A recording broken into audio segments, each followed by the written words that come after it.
Salut toi! On commence le mois avec le comeback d'Eighties que j'attendais depuis un bon moment, avec la rédaction de scripts de vidéos lecture et du montage de celles sur les 10 000 portes de January. Les règles ne sont pas loin, donc le mood est assez bas. On essaie donc de se concentrer sur le positif et sur tout ce qui paraît cosy. Thé, chocolat chaud, pilou-pilou, les poils d'eau de plume et les calendriers de l'Avent d'été qui doivent arriver. On n'oublie pas de manger, et on est parti au travail. 4 décembre. Je me remets d'hier et du combo journée de taf de 9h, debout statique, règles, migraines, acouphènes, maux de ventre, petite nausée, froid, fatigue, le tout très mal chauffé avec la gestion des chauffages automatiques qui fait n'importe quoi au travail, c'est-à-dire que j'ai eu froid toute la journée et que je me suis retrouvée à trembler de froid littéralement sur les 3 premières et 2 dernières heures de travail, au point où en fin de compte j'ai totalement abandonné et j'ai mis ma grosse écharpe en plein magasin. Je me remets donc de tout ça en ouvrant les calendriers de l'Avent de thé du jour. J'en ai choisi un pour ce matin et j'en garde l'autre pour cet après-midi au travail et je profite des câlins de plume. Je me mets ensuite au bureau pour avancer mes projets de vidéo en attendant de recevoir mes courses, puis direction travail.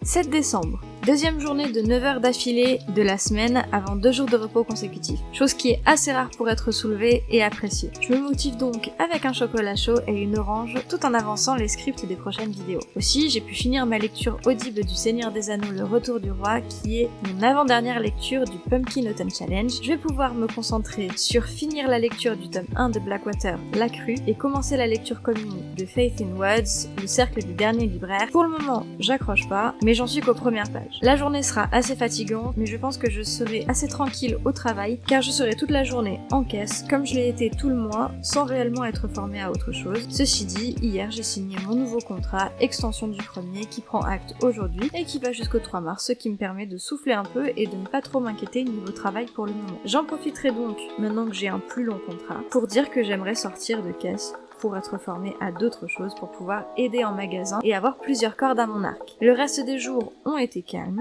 Le samedi 23 au matin, mon père est arrivé avec mon ancien bureau bruxellois qu'il m'a monté. Je suis partie au travail l'après-midi et le soir, une fois ayant mangé un bout, regroupé mes affaires et tourné 30 minutes à la recherche de mon chargeur qui était gentiment prêt dans la poche de ma veste, on s'est mis en route pour rentrer chez mes parents. Waze nous a fait le plaisir de recalculer l'itinéraire en cours de route 3 fois, nous faisant faire des allers-retours en périphérie, donc autant que j'aime l'accent du sud du monsieur Waze, je suis passée sur Maps. Le 24 au soir, on a fêté Noël en famille avec mes parents, ma grand-mère, mon frère et mes nièces, ma tante et un de mes cousins. Le 25, on est resté en petit comité pour se reposer le 26 avant de rentrer et se préparer à reprendre le travail. Quelques jours plus tard, un ami est arrivé pour passer quelques jours et le nouvel an avec des amis et moi, et c'était bien cool de passer le nouvel an ensemble. Cette année fut donc mouvementée. Je nous souhaite alors à tous que 2024 soit plus calme, agréable et meilleur que 2023. Le tout en gardant bien évidemment la santé. On se retrouve bientôt pour de nouvelles aventures et puis bonne année!